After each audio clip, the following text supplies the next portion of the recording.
Ito yung mali at nakakatakot na ginagawa nyo sa buhok nyo na pinableach nyo noon or pina-highlights tapos nung nagsawa na kayo, pinablock nyo. So ito yung sinasabi ko sa inyo guys na kung gusto nyo talagang mag-DIY, so iyon ang mga brand, piliin nyo talaga yung hindi makapit.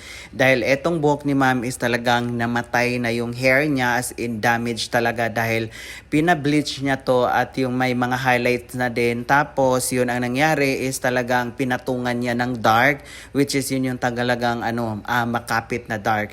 So ito yung ginawa natin guys na umabot tayo ng alas 4 ng madaling araw. Grabe, imagine, sobrang napakatagal dahil as in talagang nakakatakot yung buhok niya. So nagpila siya ng 8 o'clock guys, umabot siya, nasimulan siya ng pag-process ng hair niya is mga mga 9 o'clock. So imagine, waiting siya ng 8 o'clock tapos nag-start siya ng 9. Grabe yung transformation niya. So ito, grabe yung color correction niya dahil iniingat-ingatan natin dahil once na matamaan yung highlights or bleach niya is talagang magkakaroon ng damage.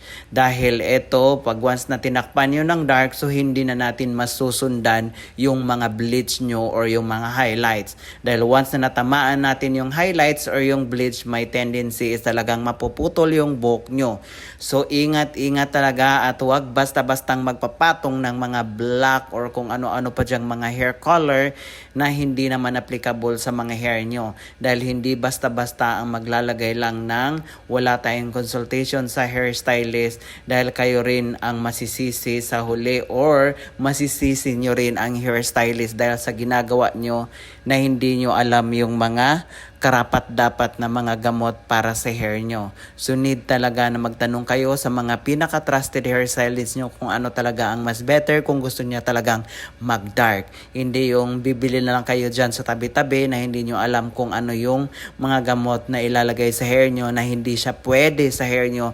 Once na magpasalon kayo, mahihirapan yung hairstylist at masisisi nyo pa sila. Kaya minsan nagbaback job din yung hairstylist sa hair nyo dahil sa ginagawa rin natin minsan na gumagawa tayo ng magkakaroon ng problema yung hairstylist dahil hindi kasi basta-basta na maglagay tayo ng hair color or yung mag-DIY tapos yun magpapasalaw na kayo kung nahihirapan kayo. So yun, mahihirapan din yung hairstylist lalo na pag kung bleach or highlighted yung hair nyo or nakaribantas, ipapa-highlights nyo ulit tapos galing kayo na pinatungan nyo ng dark. So mahirap talaga siyang i-achieve kung ganun ang mga ginagawa nyo. So yun yung pinaka before guys at ito yung pinaka after.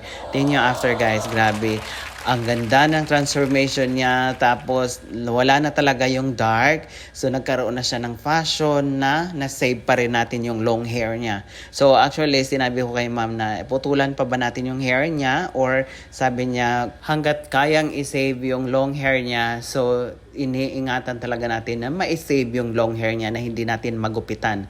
So tingnan nyo naman yung pinaka-roots as in wala na yung white hair. So yun yung pinaka main problem niya talaga is white hair talaga.